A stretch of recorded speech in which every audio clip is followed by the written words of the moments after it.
be Hawthorn Creek, a collection of secrets. For the anthology coming out, I think I've done 13 different drafts. You don't have to be in the mood. It doesn't matter. Just keep writing. I used to be kind of fly by the seat of my pants. That doesn't work for me anymore. How do you want your characters to develop? Yeah, they all just go, you gave me the genie's lamp there. Welcome to Literally Books. My totally fake name is Virgil, and I'm with writer and friend Dan Brigman, and we're going to talk about what he's doing right now and what he's done. Dan, how are you doing? I'm doing great. How about you? Not too bad. So we've known each other for a long time. And very long. We have. And you have written a book, and you've written some short stories. And so I thought it'd be kind of a neat thing to get you on here and talk a little bit about your experience and what you've written, and also just talk about what you like to read and what you enjoy. I think that would be kind of a fun thing, especially since you're sort of newer in the field of writing, so you kind of have a perspective that maybe might be of interest to someone who is who's also new, who's aspiring. So I think that would be kind of a cool perspective, and I really thank you for spending the time with me tonight. Well, thanks for inviting me on. Yeah, I started my writing journey around 2005. I had always wanted to write, but that's when I finally put pen to paper, so to speak, to finally get to a novel. Of course, studying other authors over the years on how to write helped, but it just took a lot of hard work to get that first book written, The Alterator's Light, which came out about 3 years ago now. And then I had got a novella done in 2020, which was called The Tower of Dread. That's actually available for free if you sign up for my newsletter, which comes out about every other month. It's more of an update, really. I don't really like to fill up an email box with a mass of emails, just kind of giving everyone an update on what I've been up to and what to look forward to. I've also written a prequel to The Alterator's Light, which is also available. That's only an ebook because it's only about 30 pages, but it gives you an idea of what the story, the origin story for The Alterator's Light, kind of where the idea comes from and where the reader will head as they dive into that book. Of course, The Alterator's Light it's going to be a trilogy. The second book is, I'm planning on having it out late winter of 2023. So 4 or 5 months, give or take. It is going to be another longer book. The first book was about 630 pages. So it'll be, the next one'll be around there, maybe a little bit longer. There's just a lot more going on. We've gotten used to the characters. We know what's going on with them. So we're just building on that story. And with working a full-time job, I fit the writing in when I can, which is I try to get it in every day. That's one thing I would suggest to new writers, that there's always this idea that I have to be in the mood to write. That's not the way it works. You just have to sit down and type, or write. If you like to do it longhand first, just start writing. You can't wait for the inspiration to strike. You just sit down and get to it. Even if it's 100 words, if it's a page, 2 pages, whatever it is, you're making some progress every single day. You can't really wait till the night before and try to pump this thing out. It is a long-term process. But I've had a lot of inspiration over the years from other writers, in particular the writing group that I'm part of. I joined that in 2017, and they helped me understand a lot more about the writing industry. So that is something I would definitely encourage writers, especially new writers, to join, is a writing group. There's local writing groups all over the country, all over the world. They can be as small as just a few people up to my group has about 15 to 16 people that regularly attend. And it gives you a chance to get your work out there, get some feedback from other writers. Like my group, it's a wide variety. We have fantasy, we have science fiction, we have horror, we have comedy, we have screenwriters, we have thriller authors, and that gives us a huge variety of expertise.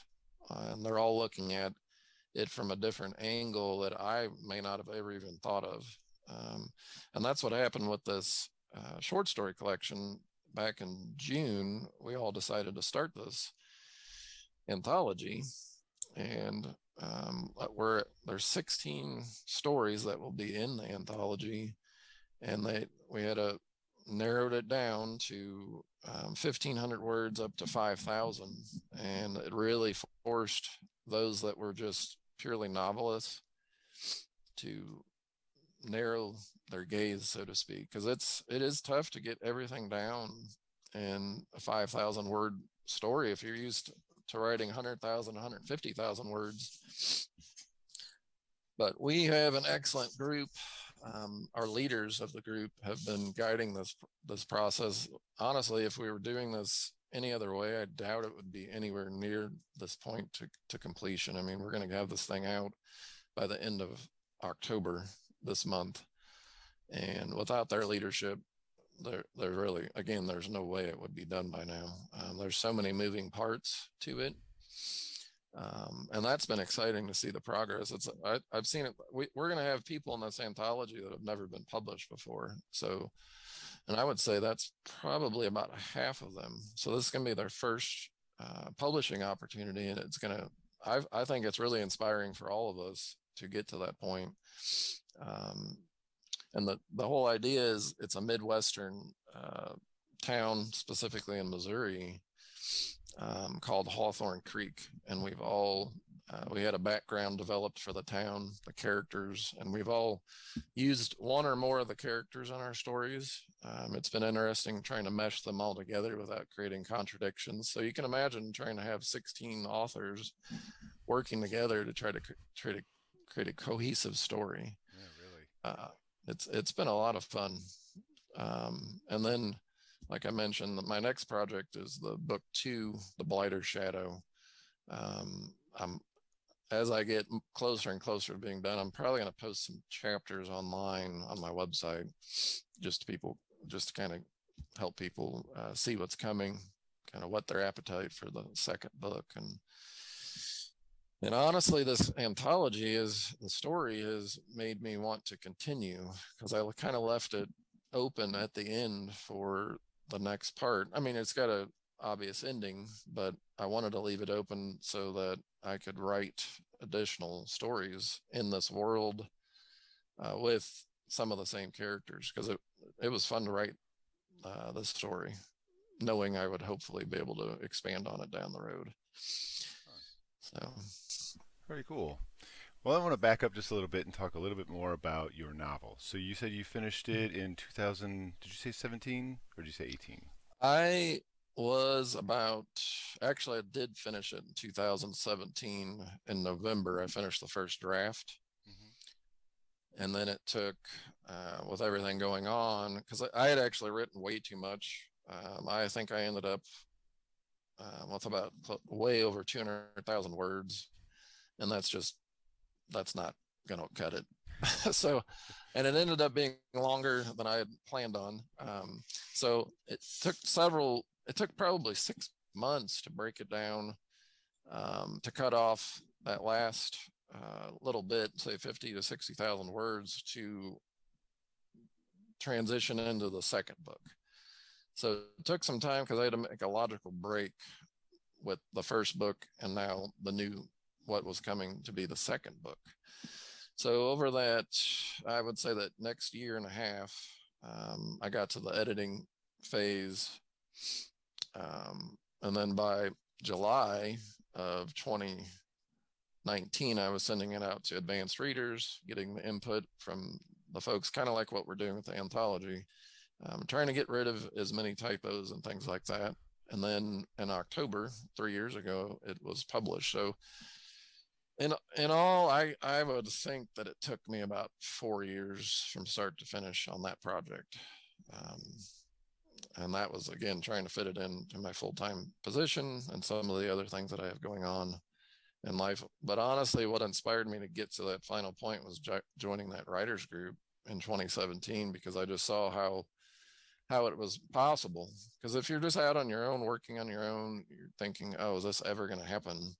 But then when you get around other authors that have actually been published and you see how successful they are and the amount of help they want to provide, it's it's attainable. You just have to sit down and put the nose to the grindstone, so to speak. So you talked about how you have to sit down and write every day. It's not a in the mood type scenario. It's more of a you have to put the work in. Did you find that it was difficult to sort of build those mental muscles, as it were, to sort of get that habit and really, because I know that I think a lot of people who try to write or get into writing, it's when the mood when you're hot, when you feel excited about something, it's great, and then it can so quickly fade. And so, what did you try to do? Was there anything special that you tried to do, or a process or a thought that you tried to keep in your head to sort of push through those times when you didn't feel motivated, you didn't really like what you'd already written, you didn't want to continue? You know, what did you what pulled you through, do you think? Well, honestly, there's an event coming up in November. This every November they have what's called National Novel Writing Month, and the idea is in that 30-day period you're trying to get it to a 50,000 word goal, which is the organization considers that an average size book, which is about 200 pages. That month forced me to sit down without fail every single day, because if you do the 50,000 words, you're writing about 1,700 words a day to keep pace. So you can imagine if you miss a day or two, you're falling way behind real quick, and then you've got to play a major catch-up game.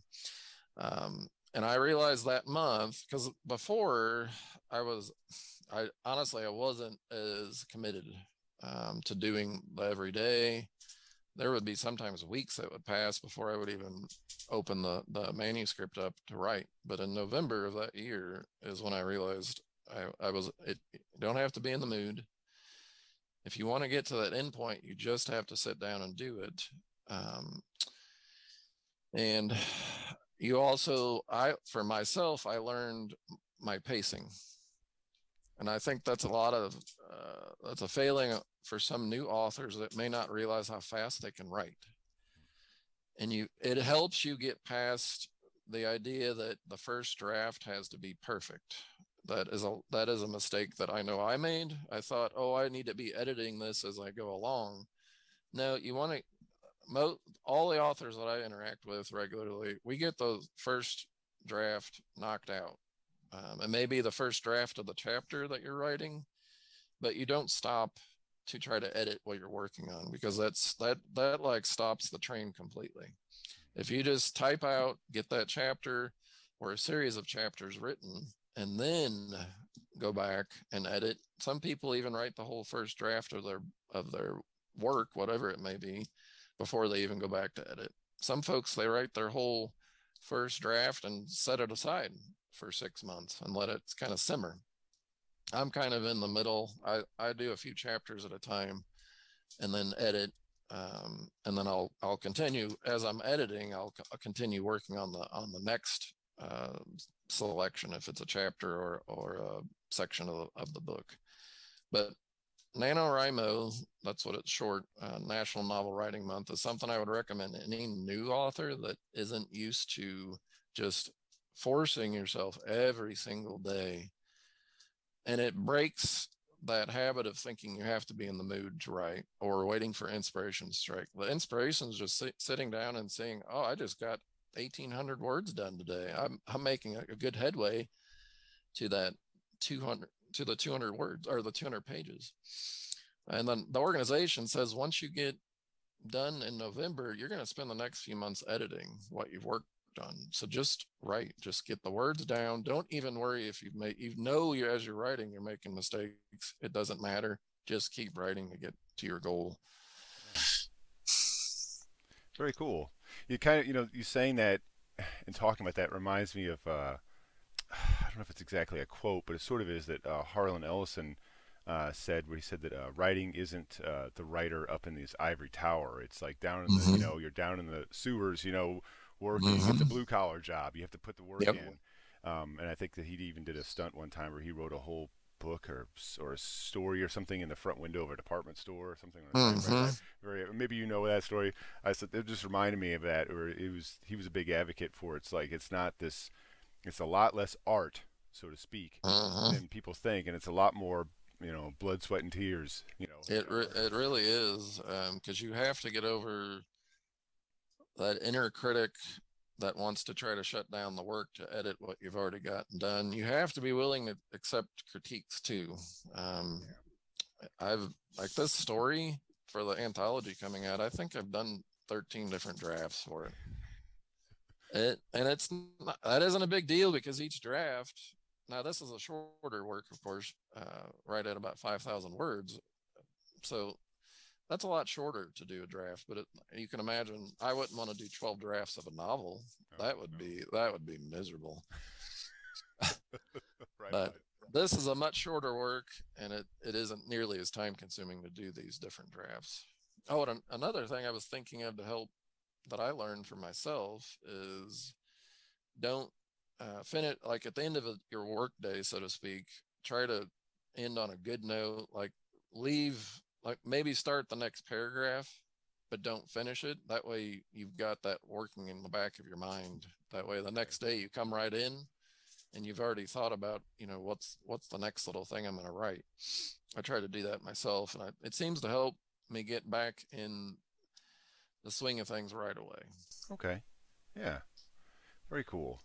I guess I also want to ask, how do you find the experience of writing something so short and being able to go back in and kind of polish it and file it down and sort of curate that story? How do you find that compares to a novel, and do you sort of prefer one or the other?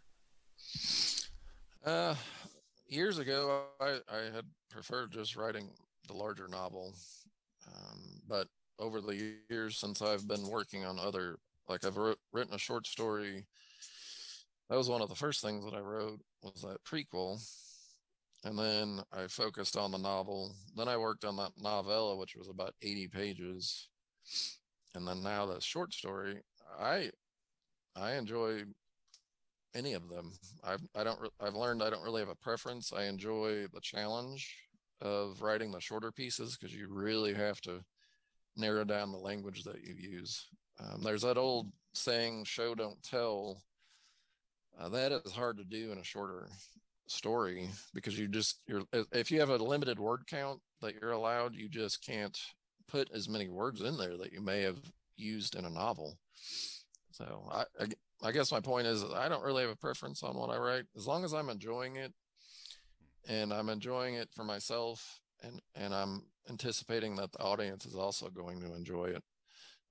That's the pleasure I get out of writing. Okay. No matter what the length is. So what is your plan for, obviously it's a series that you're writing for your novel. Do you have a plan set forth as far as you sort of have in your mind what the end of this story should sort of be, and how long would that be? Or is it sort of nebulous and you're sort of like, I'm going to discover this? Or is it like, I know I've got this, broadly stroked out or etched out, and I just need to fill it in? How does that look for you? For this trilogy, it's been simmering in the back of my mind for 15 plus years now, and about 4 years ago I finally realized what the ending was going to be for the whole trilogy. I've got a loose outline for book 3, and of course book 2 is pretty well completely outlined, and I'm finishing up some of the final chapters. But I'm I used to be kind of fly by the seat of my pants. That doesn't work for me anymore. I really have to have a not a really in-depth outline, but I've gotten to the point where I like to do about what 1 page Word document for each chapter. Okay. And I'll try to break it down. Like for the short story, for example, since it was longer than just a chapter, I broke it down by scene. I think there were 6 scenes in that. So basically, I had about half a page of an outline per scene for that story. But for the book, I'd have a whole page, maybe a little bit longer. But I just allow the outline to guide me, because I've learned through this process of writing over the years is, I mean, the outline is, again, it's just a guide. You will get inspired for new things as you're writing. And I've come up with, and that's like the ending of the 3rd book. I thought of that while I was writing on book 2. It just came to me. I realized, oh, this is exactly how I wanted to end. And that's been really cool, because it's helped guide me on how I want the story to go. But with all that being said, that doesn't mean I can't change that ending. I may think of a better ending between now and then. Or I've had alternate endings for other stuff before, and I've posed that to some folks, and I'll see what seems to be the most popular, what seems to really resonate with the audience that I'm trying to reach. And if one of the endings won't resonate as well, then I would want to switch to something that, because that is my goal, is trying to help my writing resonate with the most amount of people that would read it.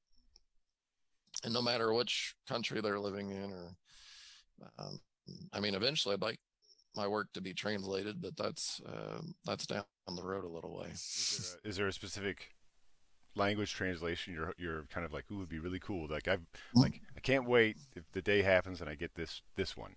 Is there anything like that, or just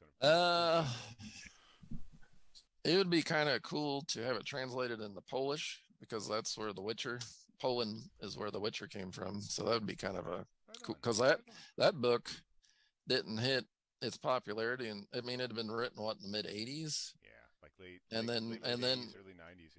Yeah, so look how long that took to hit the mass market, but it hadn't been translated into English until about 8 years ago, and now it's massive. Yeah. Not that I'm saying mine will become, but I just thought that'd be kind of cool to reciprocate back to Poland. Yeah.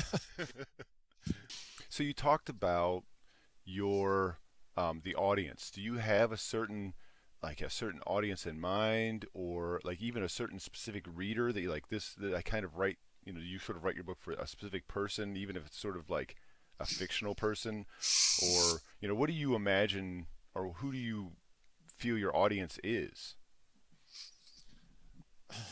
Well, for the Alterator's Light and the trilogy, I'm really trying to target anybody that's probably adolescent and older, because there are some darker themes that pop up, especially in book 2. There's going to be some much darker stuff than what was in book 1. Book 1 would be, I would say anybody that's read something like Harry Potter would have no problem reading book 1. I have purposely left out a lot of words that may be offensive, expletives, like the F word, things like that, simply because, eventually I'd like the audience to be as wide as possible so that more and more people can enjoy it. So I've tried to target as many groups as possible, age groups and genders, with my story, because I mean, it's got children in it through quite a bit of the story. It's got older folks. It's got middle-aged. I mean, one of the main characters is a middle-aged dad, and he's trying to go search for his family. So, and he's trying to find his wife. So really, I'm just trying to hit the widest audience possible. That's always been my goal, because my favorite books, honestly, have been ones that I wouldn't say classics, but ones that have kind of passed the test of time with reaching the widest audience. Like, I don't know if you can hear my dog, but yeah, it's okay.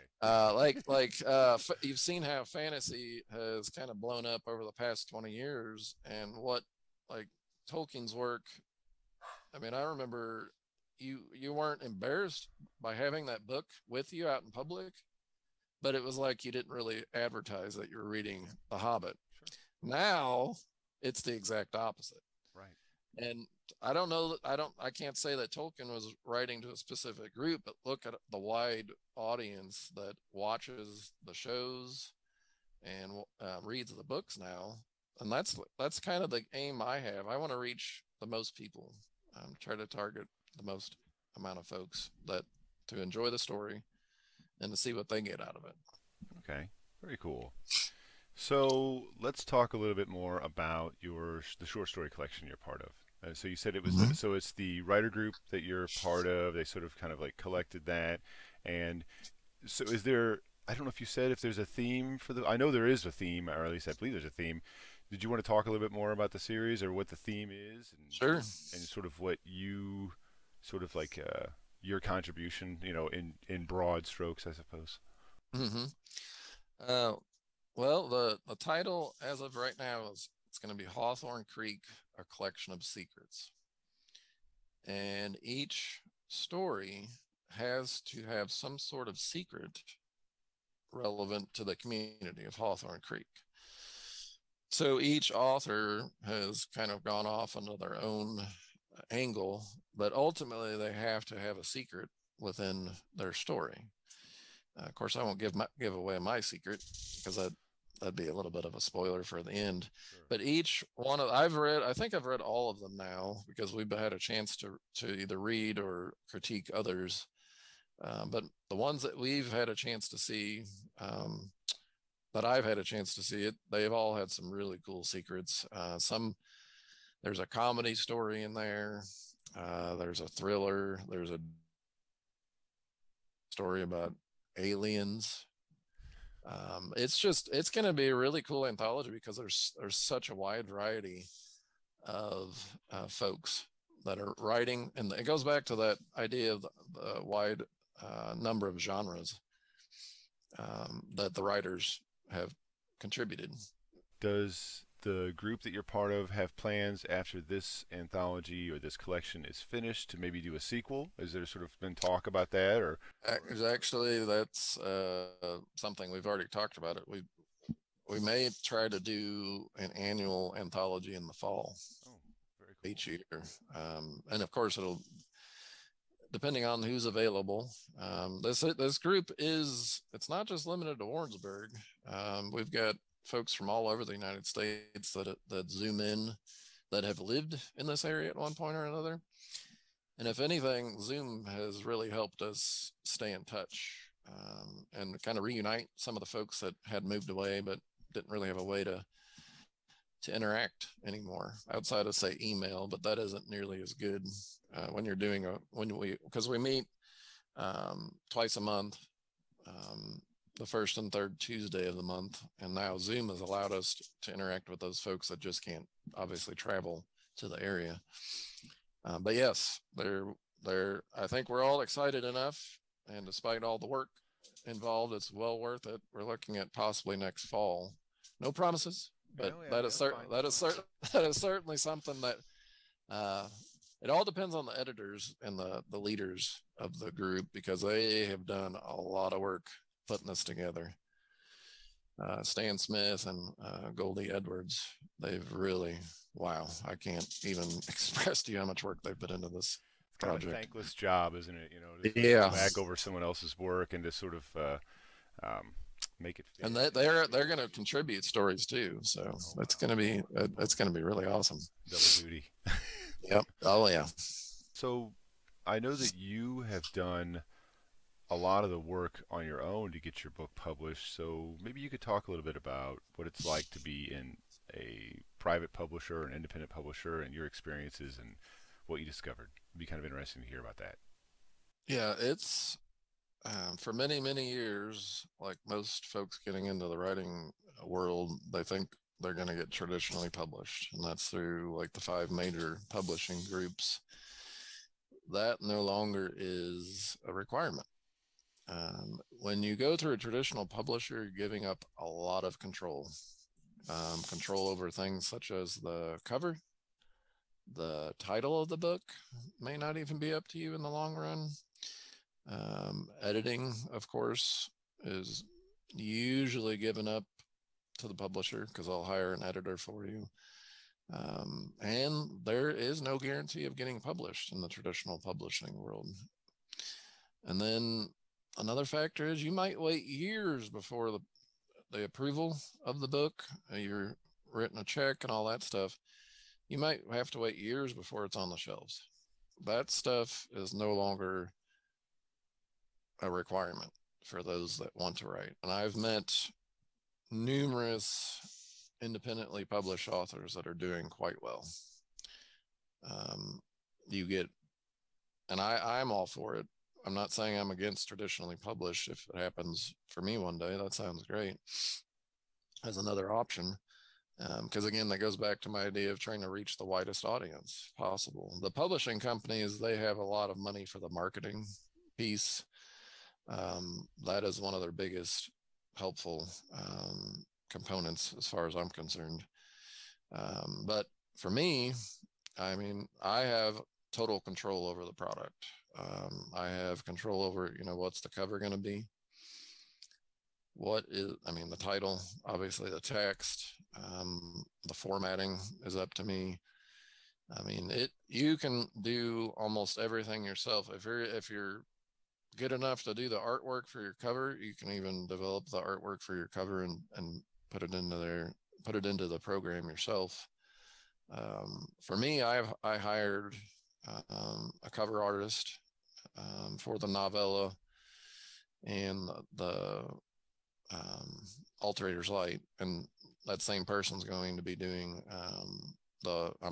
she's already basically, I won't say contracted, but going to be doing the second book as well as the third book, because I'm looking for the books, I'm looking for a kind of a stylistic goal for all three components of the book. Her and I have already talked quite a bit. So she's actually finishing up the second cover, and it's already looking really sharp. The back matter of the book, if you pick up a book and you try to read, what will inspire you to read the book, those couple paragraphs may help you decide to put it back on the shelf, or, hey, I'm going up to the counter to buy it. Or if you're on Amazon or Barnes & Noble online, I mean, you might read that little blurb and you have control over that. And that's something that's been really good with the writers group, is you can pose, those little blurbs. You might just show them, hey, look at this. What do you think about this? Does this inspire you to want to read the book? And we've done many of those over the years, because we are all trying to help each other become successful and effective at the same time. Another thing I would highly recommend to anyone that's going into the writing world is they need to get their own website.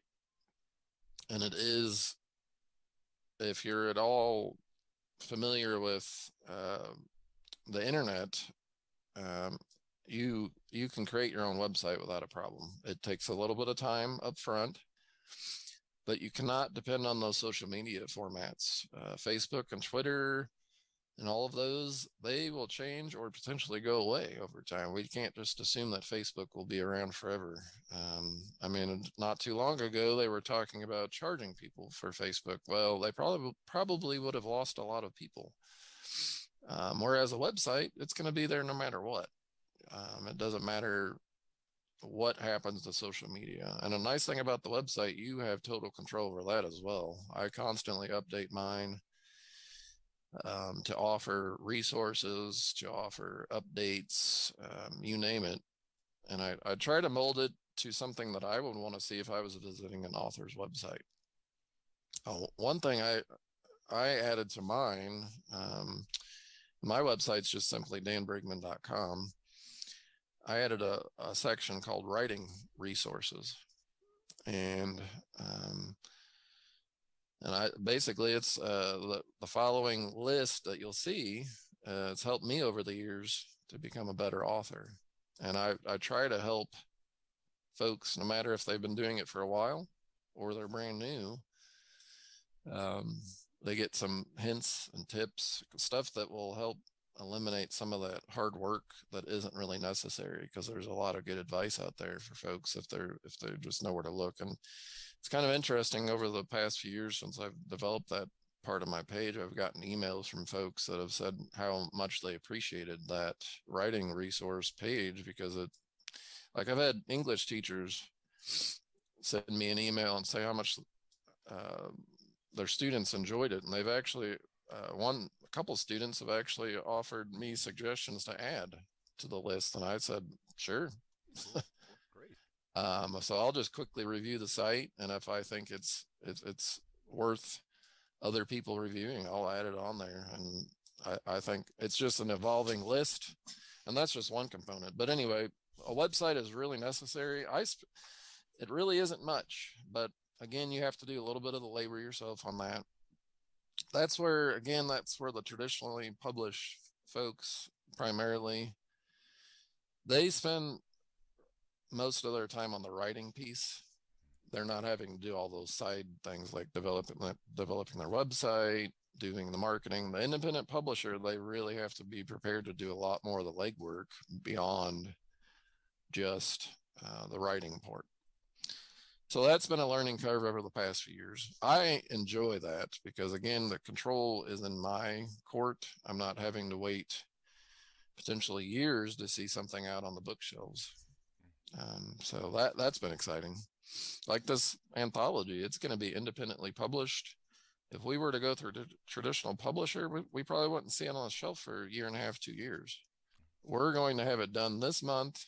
It's going to be available in your hands next month. Right on. So I don't know how you can beat that. And you can be topical when you have that power too. So if you have an idea that's pertinent to something that's going on in the news or whatever, then it isn't seem so dated if it comes out a year from now and think, well, everybody's already sort of dealt with this. So that's kind of great. What were your strategies to sort of get your name out there, to get to sort of spread the word about what you've done? You know, what did you find that worked for you? What do you think was what did you learn from that, and how did you do it? It is a struggle, especially for someone that doesn't have much available. That's another thing I've learned over the years. The more choices you have available, the easier it is to market your product. Like, I've got very few options at this point in time.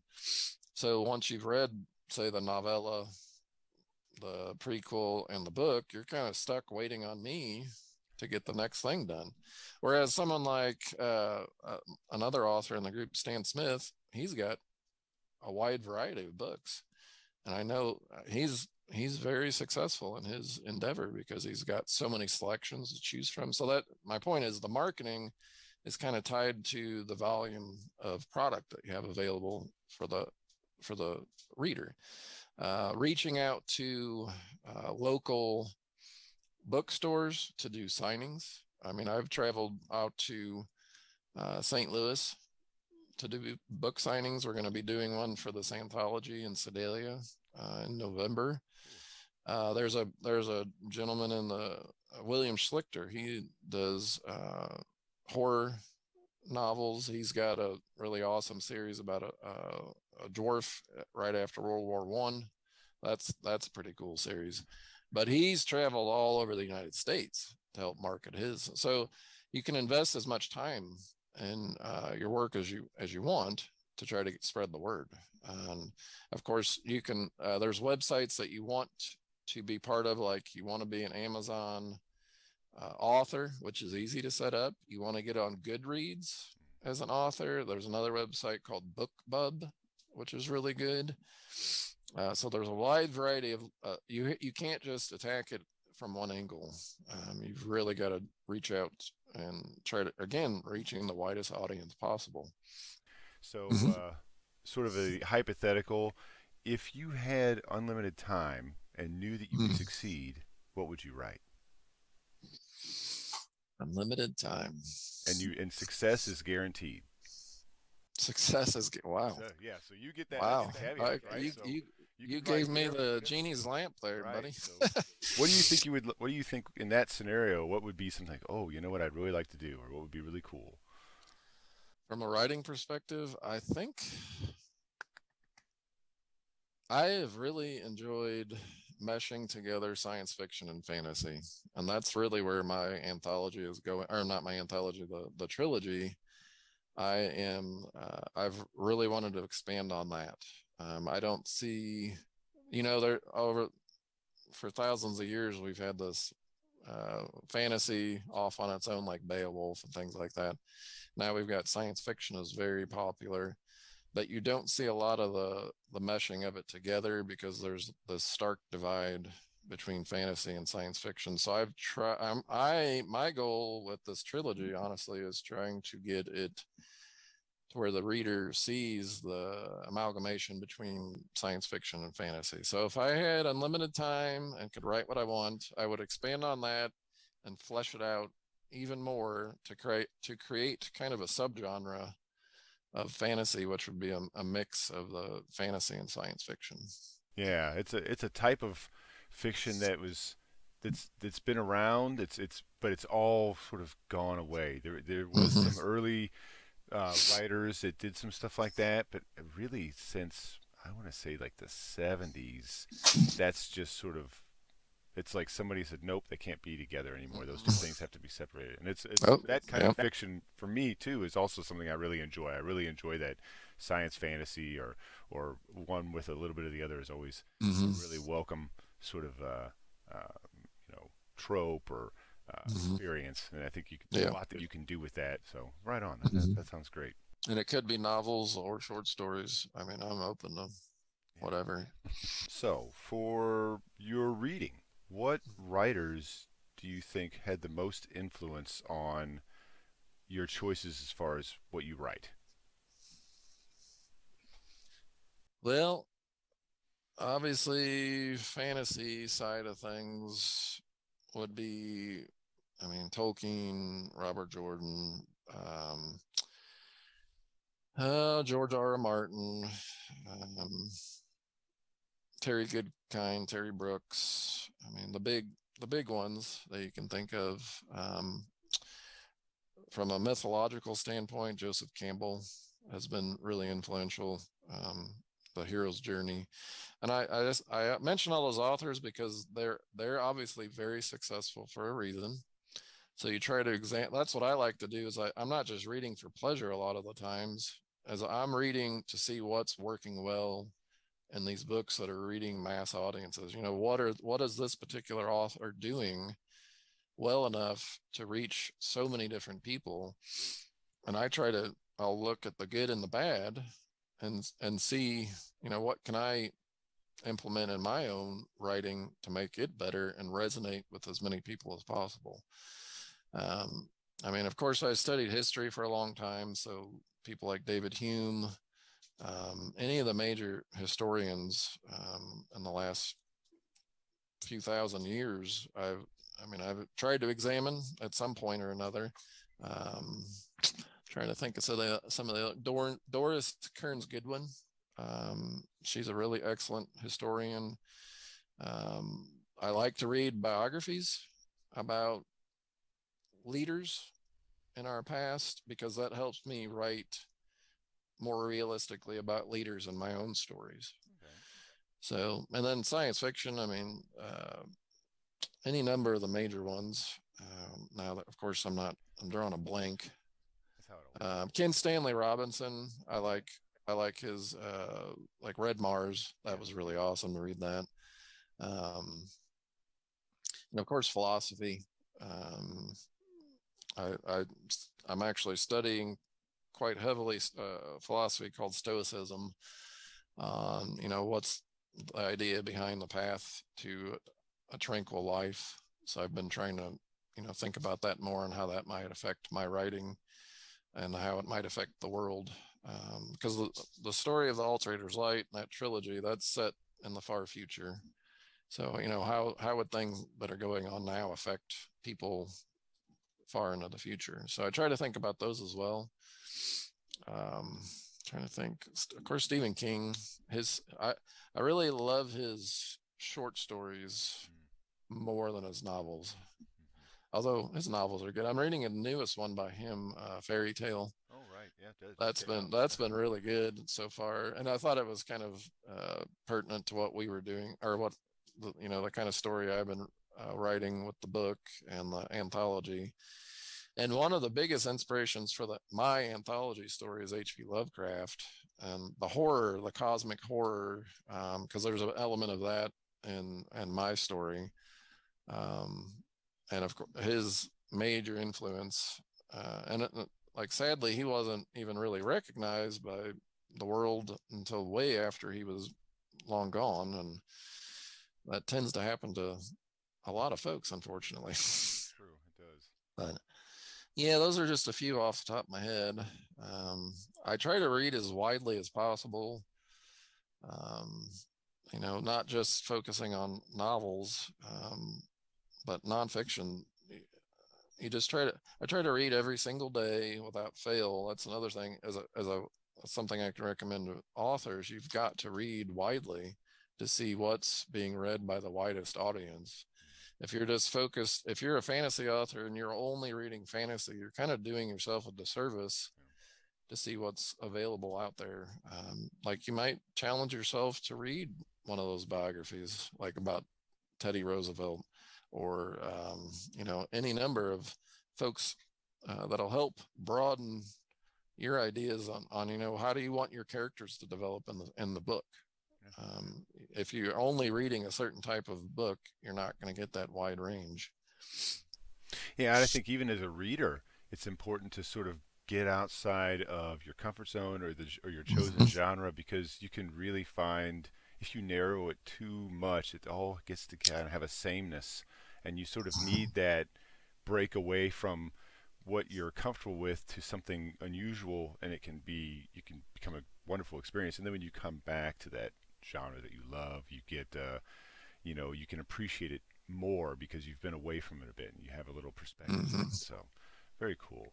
Do you feel that there's maybe a book or two that you feel are like, these specific books are really, really favorites of yours, or this particular book was a big influence, even if it wasn't an influence, just a favorite, like, I love this book, that kind of a thing?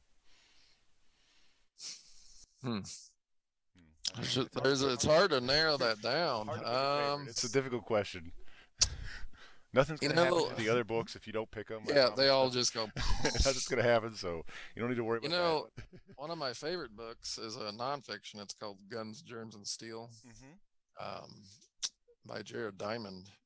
And that is all about, how civilizations choose to collapse. And that kind of helped me just over time, how do you develop a civilization in your fictional setting? How would a civilization in a book, in a fantasy or science fiction story, choose to fail? Could you develop that as part of your storyline, even if it's off on the side as kind of a subplot?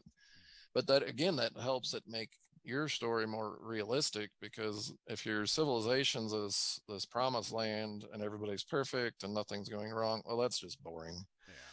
So let's throw this element of danger in there.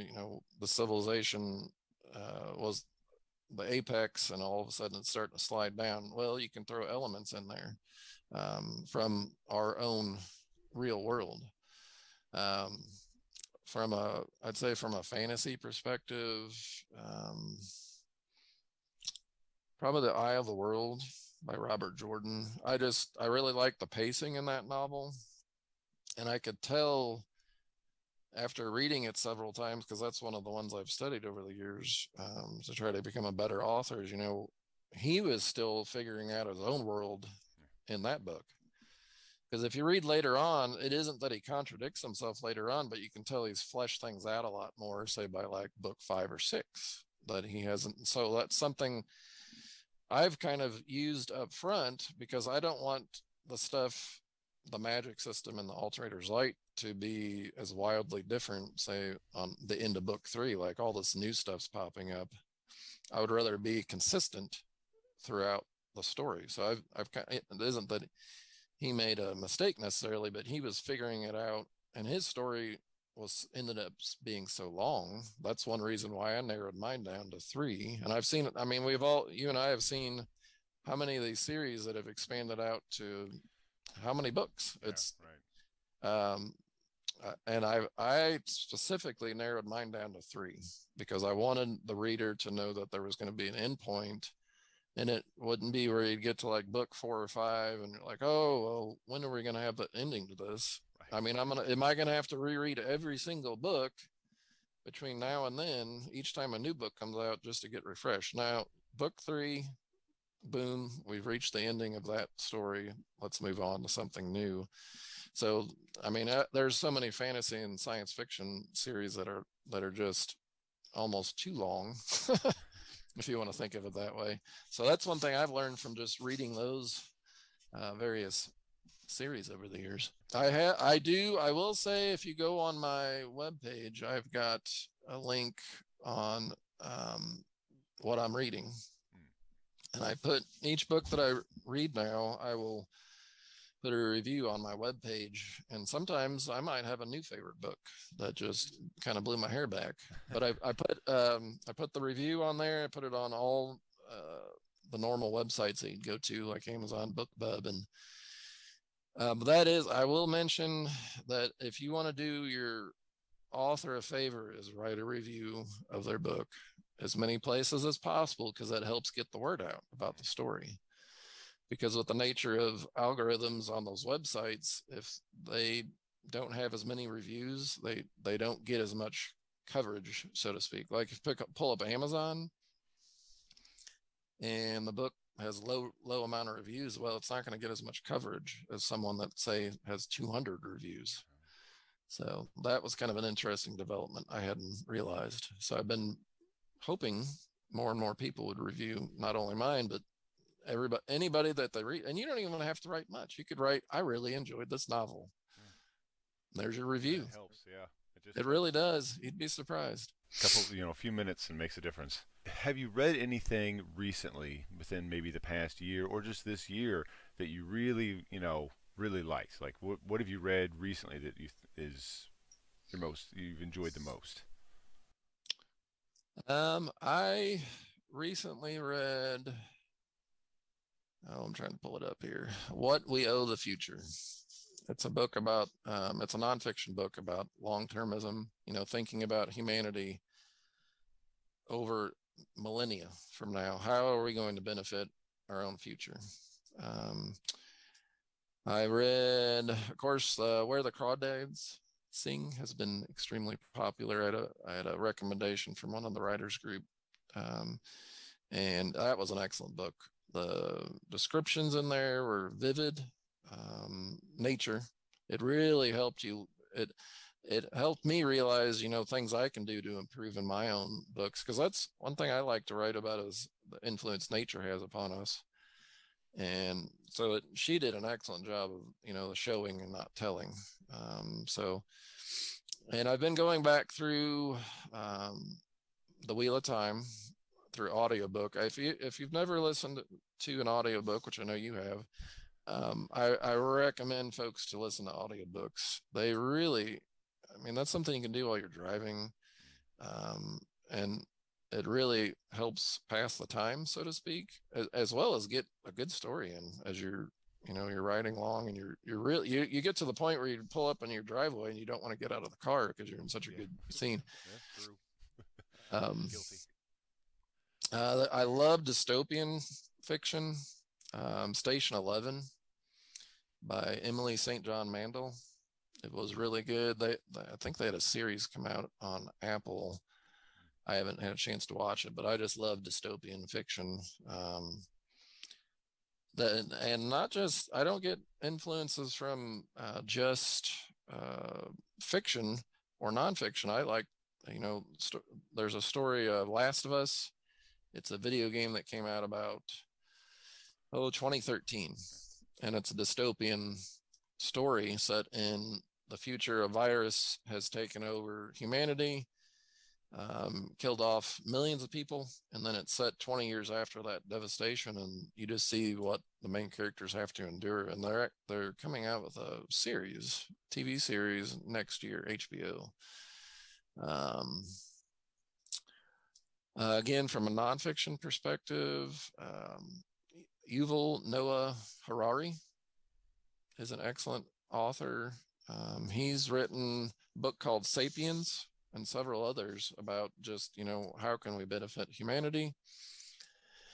I'm rambling on here, but from a philosophical perspective, I would recommend this book to anybody looking to really focus their life down. It's called 4,000 Weeks, Time Management for Mortals.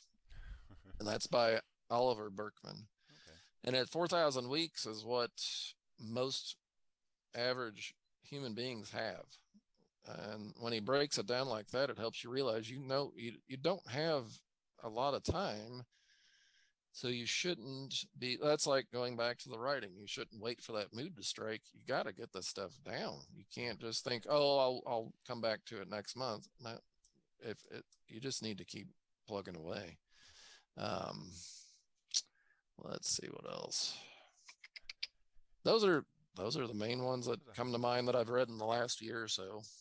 Yeah, I love that you've got so many nonfiction selections, because I think it's sort of, especially for people who are really into fantasy and science fiction, you can kind of get this thing where like we already sort of said, you get kind of stuck in your genre, and you sort of like get into, you think, well, and then you're interested in writing something, or you want something different, but you can't. Those ideas don't. You can't really.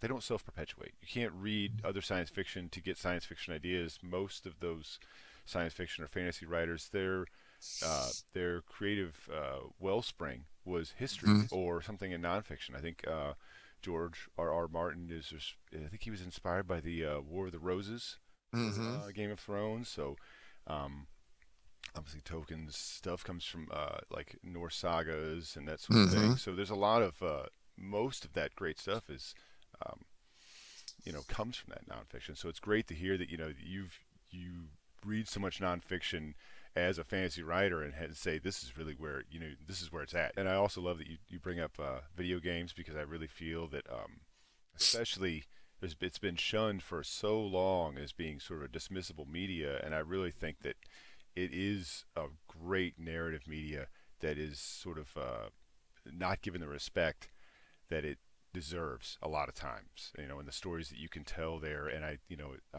personally want to do more even on here with just sort of like comparing those narratives, looking at a video game, how that matches up with a classic novel, or where the inspiration for one they can sort of complement each other. One last thing, do you have any books that any books that you would recommend to somebody who watches this and is interested in your stuff? Say, you know what, try this book out.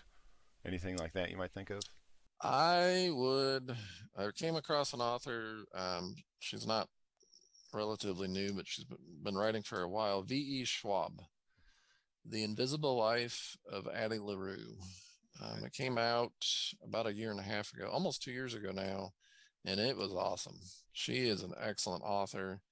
I would recommend that if you're looking for something newish in fantasy, something that just is very, very original. And then people have probably heard of The Queen's Gambit. It was a Netflix show, but first it was a book, and it came out many years ago. And it really, I love the story behind that. The book fleshes out, of course, a lot more than the show. But if you get a chance, and that goes what I was mentioning earlier, if don't just stick to novels necessarily. If you do enjoy watching shows like that are based off of the book, you might enjoy that more. But I encourage folks to check out the original material, like The Queen's Gambit, the book. Without the book, you wouldn't have had the show. So it's not really, I'm not trying to compare apples and oranges here. It's just I always enjoy reading both versions, or reading the book and seeing the show to see where the differences are, because it's an interesting comparison to see where the director went how they varied from the original story, things like that. Of course, everybody knows about The Handmaid's Tale.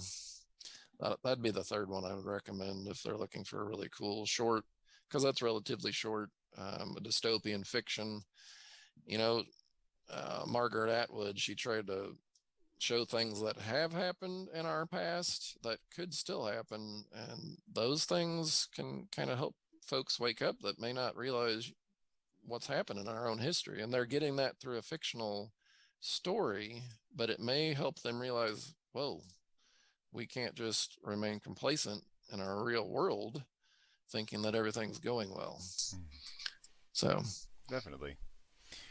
Dan, I want to thank you a lot for having the time to spend with me today. The Alterator's Light is available from Amazon. Is it also available anywhere else that you can order? Probably from your local bookstore and probably your private bookstore. You can probably totally get it that way. There's ebook, there's Amazon. Amazon's probably going to be your easiest bet, but you can get ebook or softcover. Okay. And then I'm not sure what local bookstores will have it, but I will put a plug in for your local bookstore. There you go. Definitely go there. And the short story collection is supposed to come out on October 27th, 2022. Yep. We're going to have links to all that stuff possibly at the bottom of the screen, and if it's not there or I can't fit it all there, then it will definitely be in the description. So check out writer Dan Brigman. Dan, thanks so much for spending the time with me today. You're very welcome. Thanks for having me on.